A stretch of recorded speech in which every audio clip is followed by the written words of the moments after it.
Prime Minister Modi has filed his nomination for the Lok Sabha polls in Varanasi. He was accompanied by NDA leaders and several union ministers, including Defence Minister Rajnath Singh, Home Minister Amit Shah, and presidents of various NDA allies.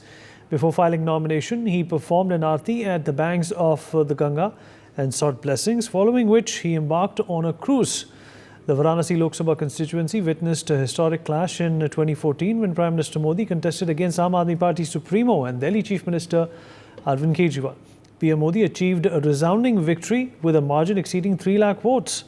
Prime Minister Modi's victory in 2014 was followed by an even more emphatic victory in 2019, solidified Varanasi's status as a BJP stronghold, a legacy he aims to extend in the upcoming elections as well.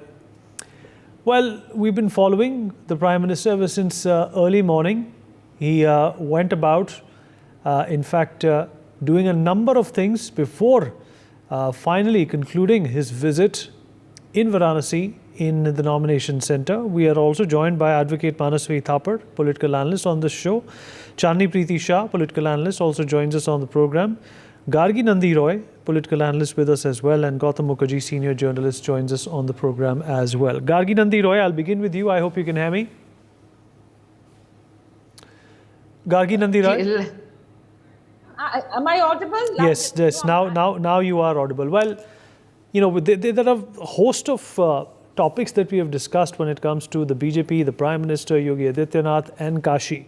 And all of them have, in more ways than one, gone to tell us that, you're only known by the work that you do, be it politics or be it anything outside of politics as well.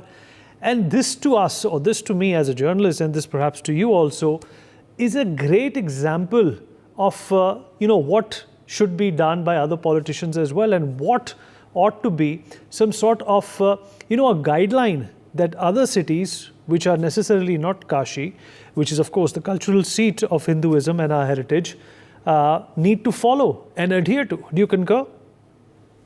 Yes, I think the work what you're talking about, finally people will reward Modi because of the work he has done. I think he has been a Karm Yogi.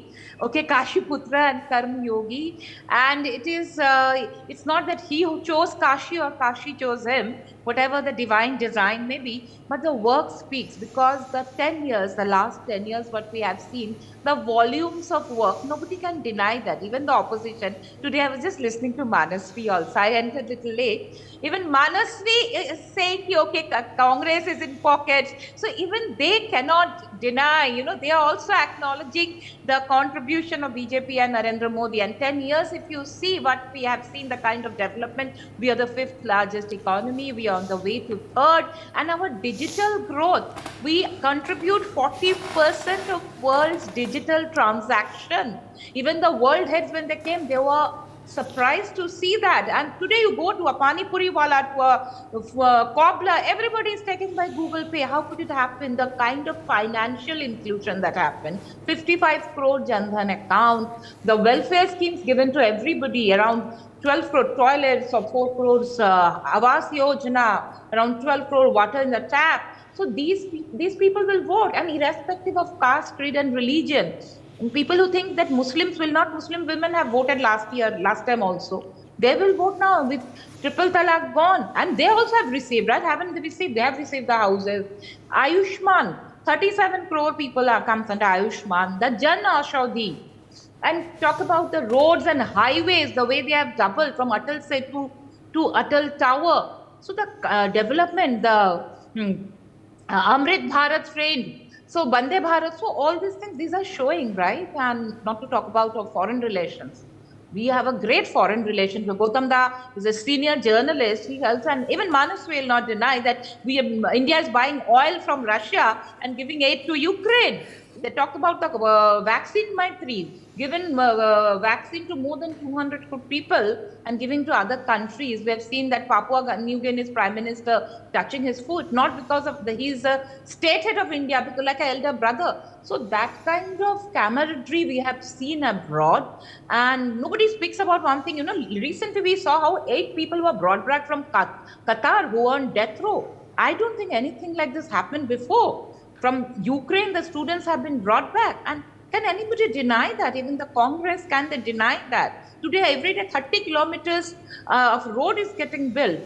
So even Manasway, I know he inclines towards Congress, but he's an intelligent, nice person. So he also has to accept. So this growth is picking, and I think we are fortunate that we are that generation, that we are witnessing this. We are witnessing that era of history where Prime Minister Modi is the Prime Minister and at the head of India.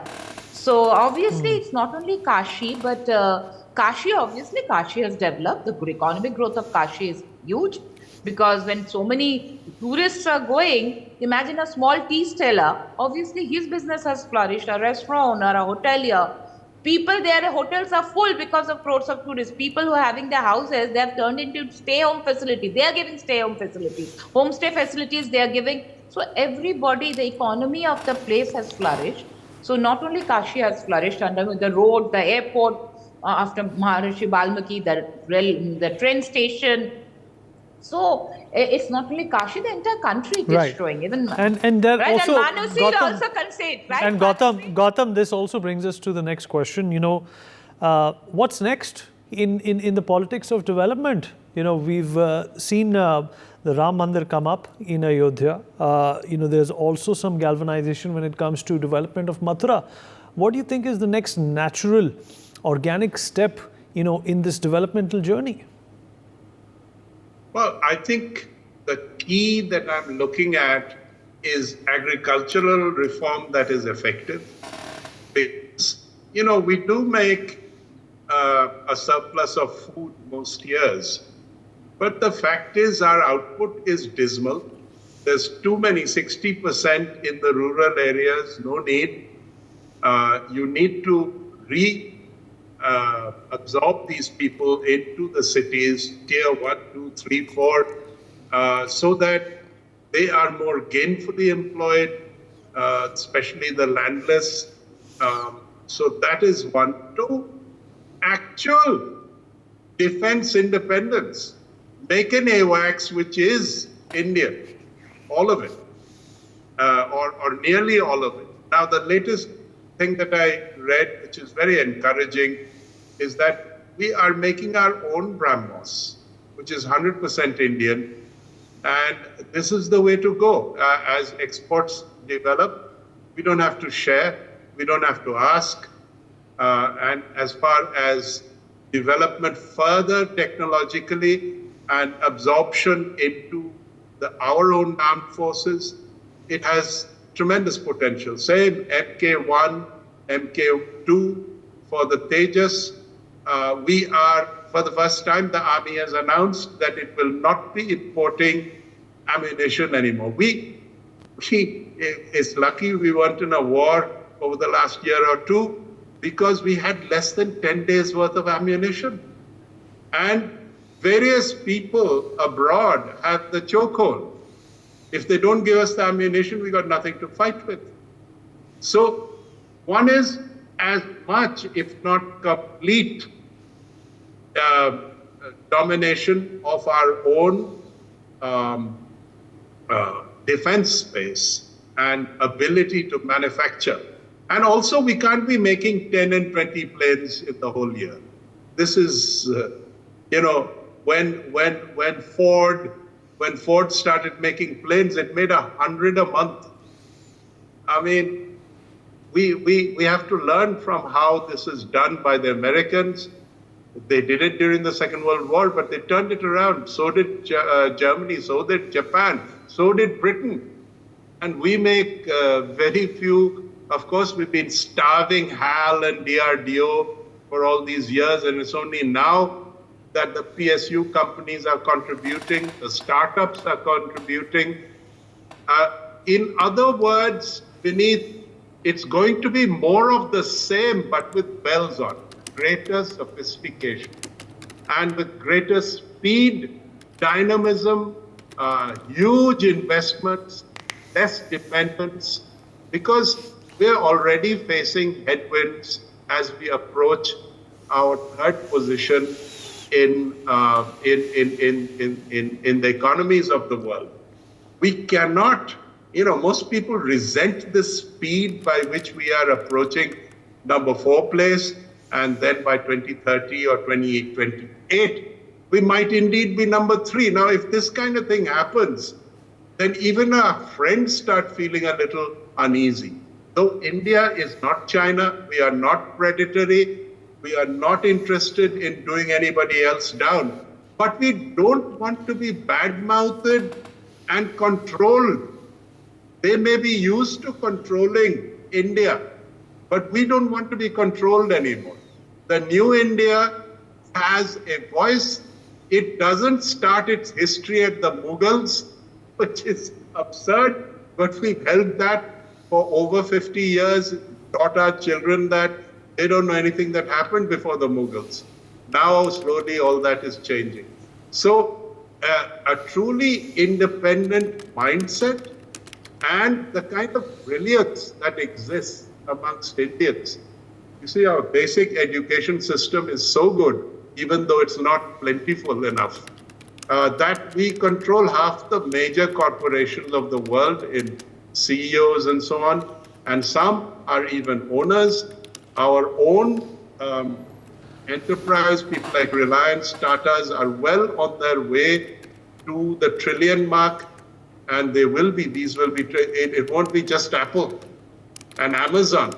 Now, if you think of what they do, and the fact that they're the biggest companies in the world, it's shocking, because one guy makes phones, and he's the biggest company in the world. Another guy sells you things online, and he's the second biggest or the biggest.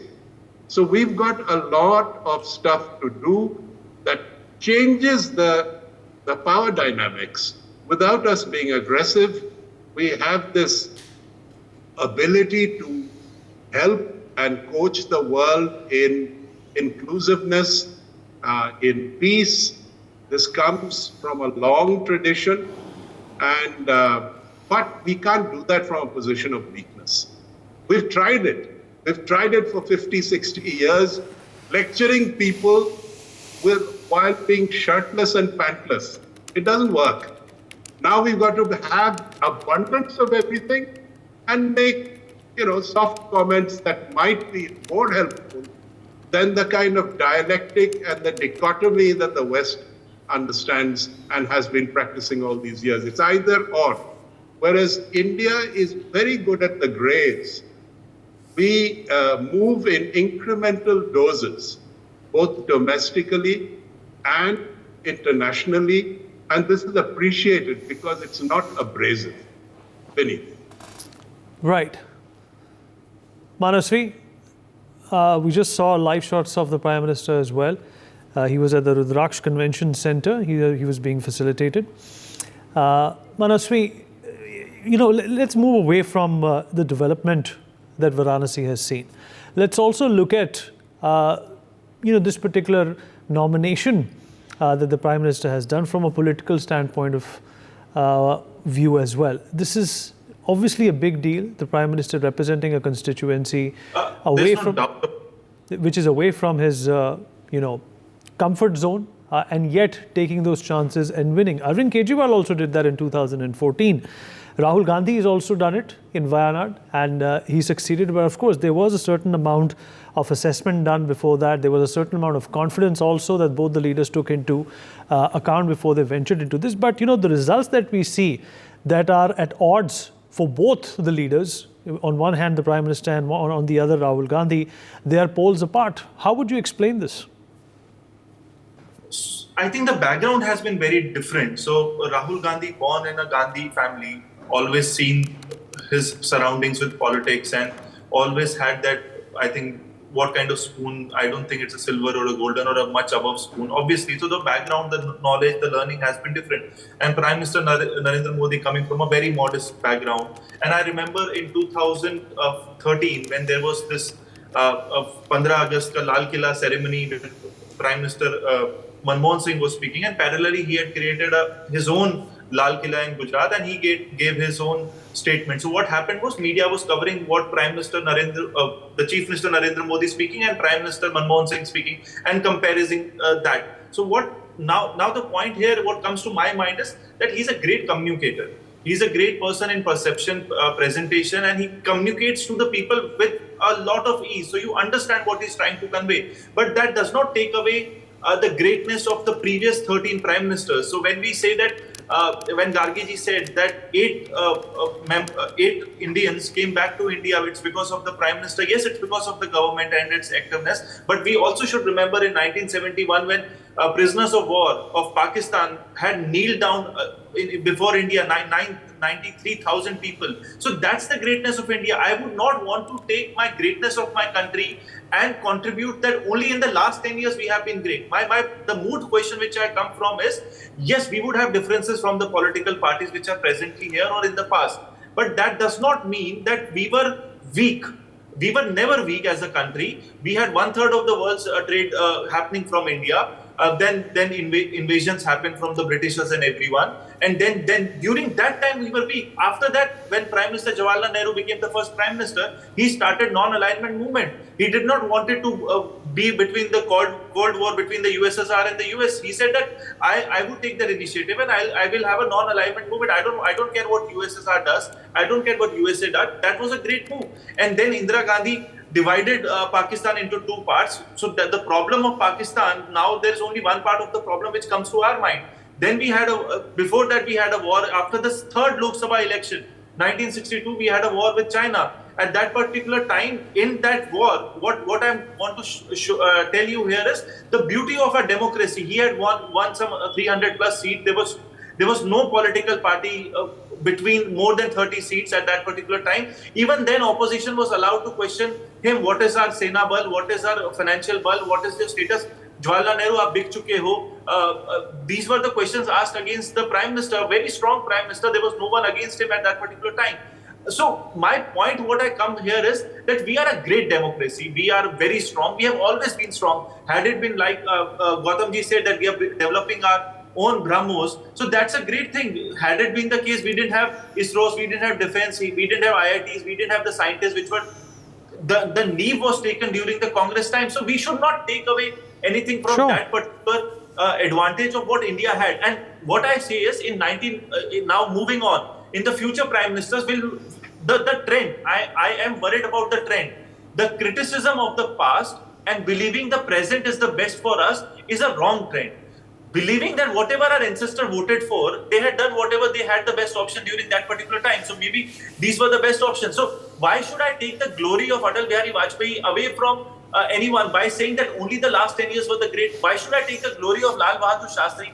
We may have problems with 3 prime ministers coming from the same family. But what about the 11 prime ministers who didn't come from the same family? They had contributed for this nation. And apart from the prime ministers, it is also the people. Now coming to the demography of our country, we are the largest population of the world. We are the largest smartphone users of the world. We are the largest internet users of the world. We are the largest scientists. We are the largest engineers. So we are the openest market of the world. So this has not been produced by any prime minister.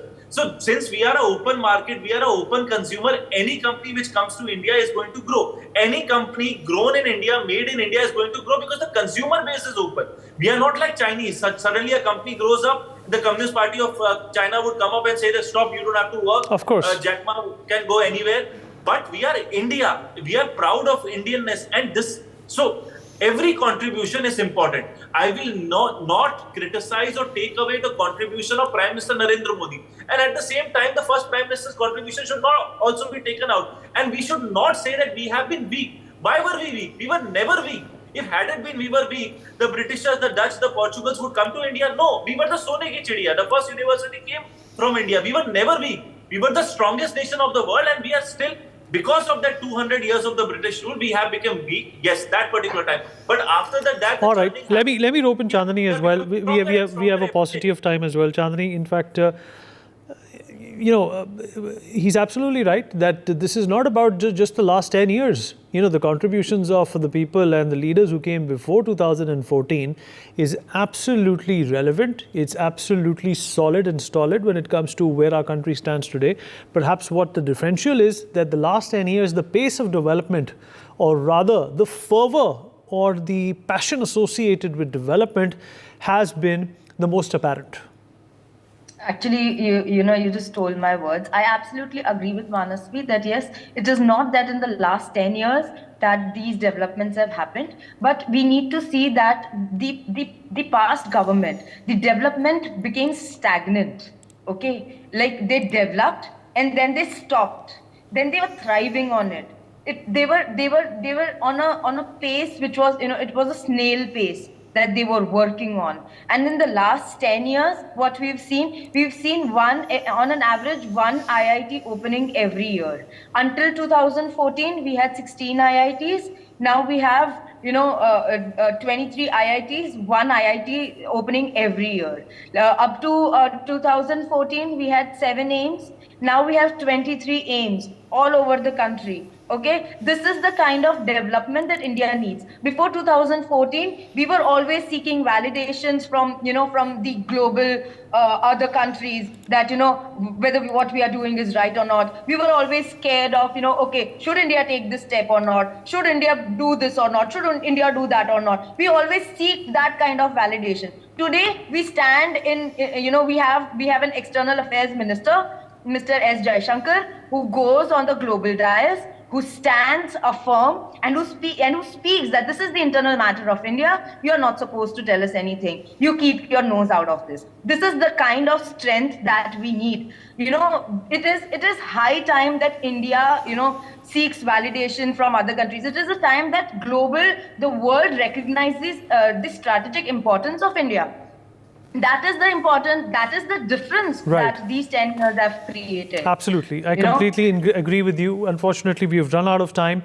But, the discussion we've had, of course, has lent a lot of new light into the new India. For more such videos, subscribe to the NewsX YouTube channel, hit the bell icon.